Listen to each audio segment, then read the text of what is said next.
my first trip to Kurdistan, and I'm not sure exactly what I expected when I got here, but it wasn't this.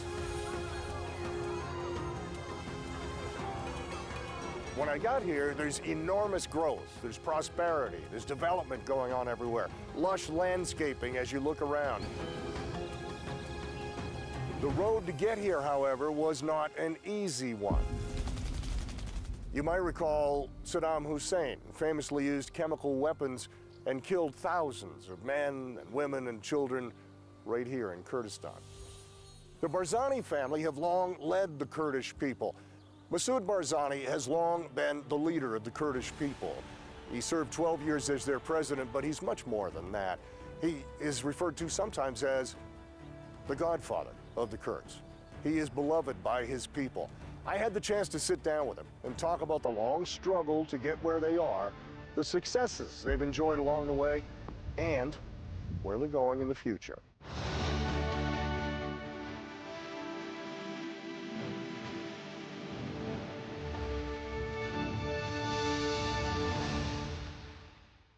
Mr. President, thank you for doing this. Fine, thank you.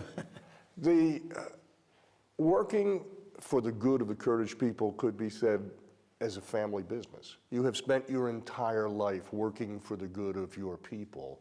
And I think in terms of my own life, my father was my biggest influence. Tell me about your father, and tell me maybe early memories, but the influence on you becoming who you are and your drive to succeed in life. Of course, my dad had a lot of influence on me, but I would like to share this information with you that when my dad left leading Peshmergas and led to the former Soviet Union, I was 6 months old at that time. When he came back, I was 12 years old. So in that period of time, I haven't seen my father, but I knew that he's not here. He's there working for the sake of the greater good of the Kurdistani people, to serve our people. And that's why since that time, I have been feeling responsibility toward my people. But I'd like to say that, to share this with you as well, the history, the practical history of our family, I can say that starts from my uncle, from the Sheikh Abdulsalam Barzani, is the second, who has been working at the early stages of the 20th century, has been working relentlessly for the sake of the greater goods of Kurdistan, but unfortunately later he has been executed by the Ottoman Empire in 1940, and since then we have been continuing in our struggle for the sake of the Kurdistani people's right. You have witnessed man's cruelty to man. You've seen evil, you've seen just terrible things, and yet from that, when we get here today, Kurdistan is a beautiful place, and there's so much activity going on. From the difficult times, how were you able to draw hope and goodness and optimism and move forward and create what is here now? Undoubtedly, the Kurdistani people has witnessed a lot of suffering, a lot of setbacks, a lot of persecution, and it continued in the struggles for the sake of the greater good of Kurdistan. And we have seen a lot throughout this history, catastrophes, not that much far away. Look at what happened in the Anfal operation, at the chemical bombardment. But in none of these catastrophes that has befallen on our great people, they have not lost hope, and they have had their determination with hope that they are going to succeed one day, and they have succeeded. So the continuous struggle, the perseverance of our people, the sacrifices of our people has led and motivated our people in order to reach to today that we have. So what we have right is the result, and is the cultivations of the thousands of lives, of the spirits of our young people who have sacrificed to the sake of this, and they have seen a lot, and we are very proud of that. Nobody has granted us what we have right now. What we have is the result of the struggle and the bloods of our people. At a university anywhere, the introductory courses are called 101. If you take Business 101 or you take Politics 101, it's an introduction to those topics.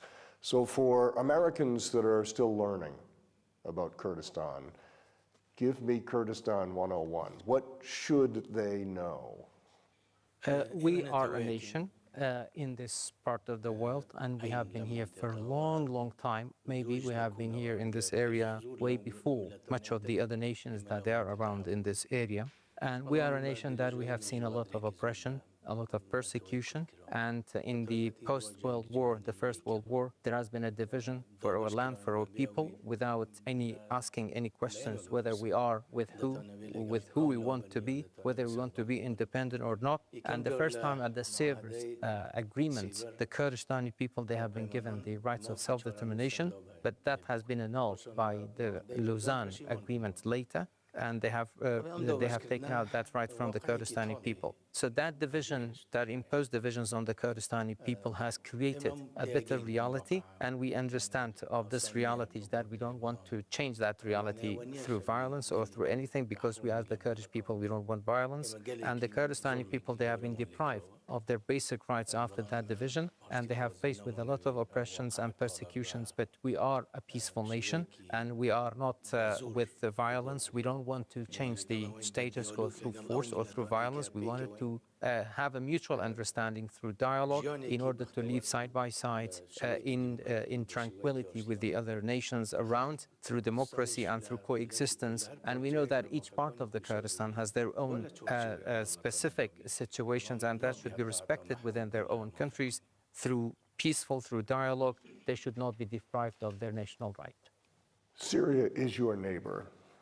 Syria has recently undergone a change in leadership in government. What can you tell me about the new leader in Syria? Undoubtedly, the change and the transition or the transformation that happened in Syria, it was expected to have that kind of the transition and the transformation, but it was not expected to have it that much quick, that hastily size. But definitely, what happened in Syria is a turning point in the region, and also in the modern history of the region, that has been a turning point. And we know all the backgrounds of the current leaders, or the leaders of the Syrian government right now. But now we are receiving positive messages from them. We don't have direct contacts with them. We have some indirect contact with them, but the messages that we receive for them to have a better understanding for the Kurdish questions, for the Kurdish situation, we receive positive messages from the leaders in Syria right now. So as far as the Kurds are concerned in Syria, we have been supporting them in order to have unity and to go to discuss things with Damascus in one voice.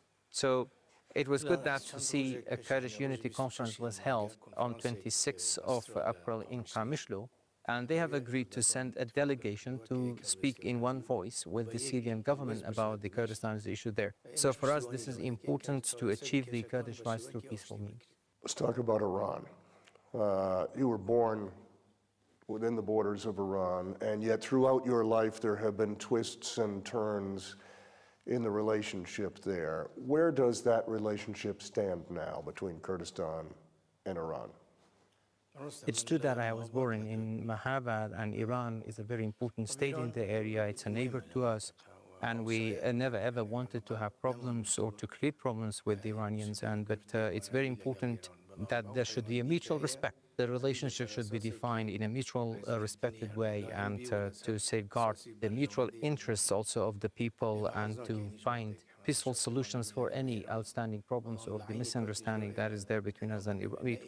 It has been there between us and Iran. But in the same time also, we don't want neither the Iranians nor any of the neighboring countries to intervene in our own affairs. And it's true that the relations with Iran has ups and downs, and we had some problems, but now I can define the relationship with Iran as a normal relationship. We have relationship with them, but I would like to underline this, that we don't want to be dragged into Iranians' competitions or confrontation with the others, and we don't want to be part of that kind of what Iran's confrontation has. But I would like to underline that we don't accept any of these countries to intervene in our own affairs. You talk about mutual respect, and I think in terms of the Iranian-U.S. relationship, and in my entire adult life, it has been very poor. There has never been a time where the two nations have gotten along well. And right now, we see the Trump administration cautiously walking into some conversations. They're very careful. Both sides are very careful. Both sides clearly do not trust the other, but both sides are open to a dialogue. Do you have any advice for the U.S. administration as they enter into dialogue for the first time in a long time? As a principle, as long as there are opportunities for dialogue, for conversations, to find solutions for the outstanding problems, we prefer that kind of the dialogue and the conversations between two competing parties. And it's much, much more better than having war or instability in the area. So that's number one principles that we have. Number two, we do hope that the current negotiation or the current talks or conversation is going to result into the greater goods for all the people in the area, in the region, in the area, to protect and to deepen the stability in the area. But we do not hope to see any agreement that will be at the expense of the other people in the area. President Trump has said any agreement needs to be a nuclear-free Iran. Is that a reasonable request on the part of the United States? Well, as you know that recently there has been different kinds or the contradiction or controversial different types of these statements about how the agreement is going to look like, what should be accessed, what should not be accessed. But really, I'm not that much expert on the nuclear issue or the nuclear power issue, the nuclear weapon issues. But I would like to reiterate and to underline our principles that we do believe that having negotiation is very important, and it's very important also to find solutions through negotiation for the outstanding issue. But what we request is that it's not, there should not be any agreement at the expense of the others or to have a buying and selling of the others in that agreement. Let's talk about Kurdistan's relationship with the United States. I read an interview from maybe 8 or 9 years ago where at the time you said, I'm not sure what the relationship is. It was a stressful time. There was a lot going on. A couple of weeks ago, you had a phone call with Secretary of State Rubio. This past week, you met with one of his people here. What is the current state of the relationship with the United States? First, I would like to be very righteous about the situations and to say the things as the name. If you have been in Erbil 20, 30 years ago, you would have not seen Erbil as developed as you see it right now. And that goes back thanks to the key role that the United States has played in 1991 by provide comfort and having the safe haven area in the area that has led us to have the opportunity to reconstruct our own country and also to breathe freely in the area away from the regime and also to establish for the institutions that we have. Second, in the fight against ISIS, definitely had it not been for the United States, it would have been very much more bloodier for the Peshmerga forces that they managed to break the myth of ISIS and to defeat them. Had it not been for the United States, it would have been much more bloodier for our Peshmerga forces. But definitely, third point is that we are looking forward to having a better and stronger relationship with the United States. In the course of your life, you've had the opportunity to meet with popes and with world leaders from all over the globe. None of them are quite like Donald Trump. Tell me your impressions of President Trump. I have not President Trump yet, and definitely President Trump has a different style of presidency, which is make him different from the other president. But I want him also to be successful. I wish him to be successful. I wish the people of the United States to be successful. But I'd like to say that really I applaud President Trump for some of his decisions that he has made. I don't want to go into the details, but part of his decision really he has my full support.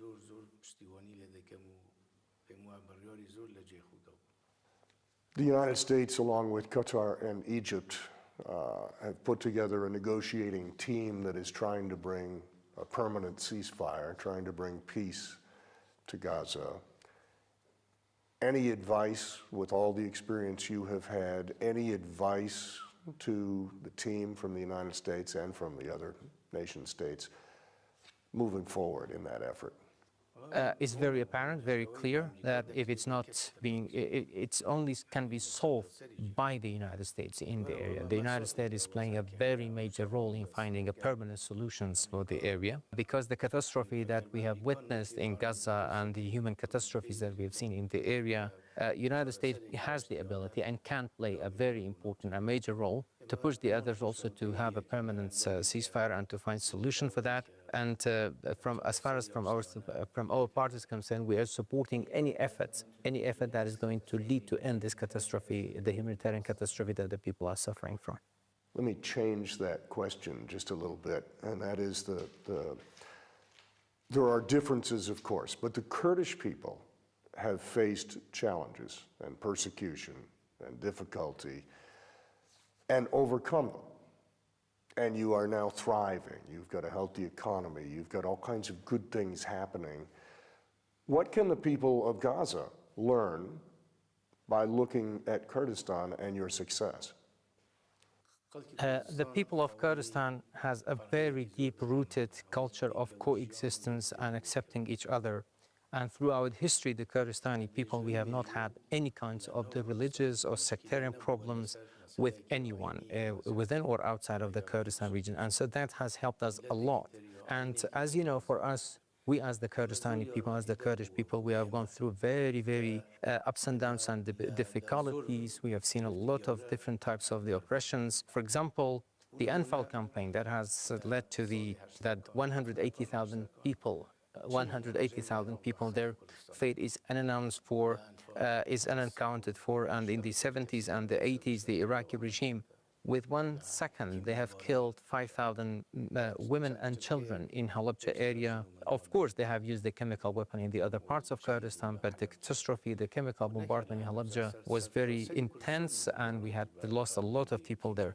The Faili Kurds, the Iraqi regime also took 12,000 of the Failis, young Failis, and their fate is unaccounted for. From the Barzani tribe, 8,000 male Barzanis also, they have been taken and they buried, and their fate is unaccounted for. So altogether, the Kurdistani people, 180,000 people are missing, and their fate is unaccounted for. That was just a few years ahead of 1991, when the Iraqi regime, after they have been defeated in Kuwait, and we had the glorious uprising of 1991, the Kurds, the Kurdistani people, they have not made any revenge. And they have kept that kind of the spirit of the tolerance. And for myself also, not only they have not made any kinds of the revenge, they have been feeding and releasing the same Iraqi soldiers that they have killed all of these people earlier. I even myself was not expecting that deep-rooted culture of coexistence, that our people is not going to seek revenge, and I was very proud of that. So there are two types of the war. When a war is imposed on you, then you have a defensive fighting back, and the defensive is your right. But if you want to initiate a war on the others, bad and the terrible things that happens. But the worse than the fight is the giving up and surrendering, which is terrible, and we are not going to accept that. So in order to summarize it, is that we have not attacked others, we have been defending ourselves, and we have not been making any kind of revenge, and we have been tolerant. So if they can any example of to take it as an example and to get benefit from it, I think these are important points that they should take it from us. I framed that last question in terms of what could they learn from your success. So let's talk about some of that success. The economy here is doing extremely well. When I look around Erbil, development is everywhere, activity is everywhere. There's a feeling, a comfort, but there's an optimism clearly there. Talk to me how you got to the point, after all the struggle, how did you get to the point where you have had such great success in economic development?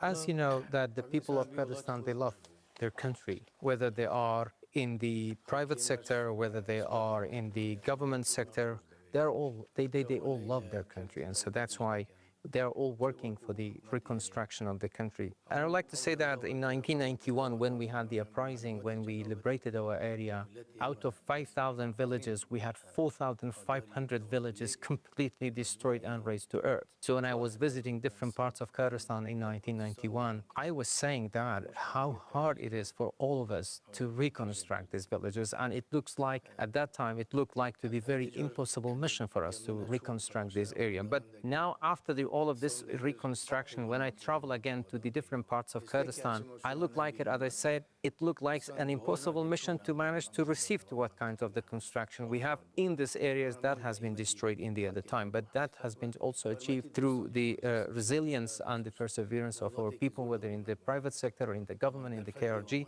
but with the support of our friends as well. So I would like to say that Our country also is a very rich country. The Kurdistan region is a very rich country. And when Iraq was established as a state, Iraq thrived as a state because of the revenues that Iraq got from the oil of Kirkuk, which is Kurdistan's oil as well. But they have been buying weapons and missiles and everything, destructive weapons. And then they attack Kurdistan using the same weapons that has been bought by the money and the revenues from the Kurdistan's oil. But after the removal of the Iraqi regime in 2003, we have looked at it as a golden opportunity for all of us to establish a new Iraq. So that's why we have very strongly went back to Iraq with the support of the United States, and the Kurdistani parliament here also decided that defined our relationship with Baghdad, and with the support of our friends, the United States, we managed to pass a constitution, which do believe that for that time it was one of the good constitution, and still it is a good constitution, but the condition was that they have not been abiding by this constitution. And have we had not this kinds of this commitment by the Iraqi government and the Iraqi politicians at that time for blocking the constitution, we should have had more progress. But look at what happened in the past. By not abiding the constitution, they have cut the budget of Kurdistan region in 2014. And we have faced also with the fall of the oil prices, with the coronavirus, with the fight against ISIS, so that all of those challenges had weakened the scale of the progress in Kurdistan. Had we had not all of those kinds of the problems, we would have had much more progress than what you see right now with the support of our people. But the people's determination helped us to face all the challenges and the hurdles we face.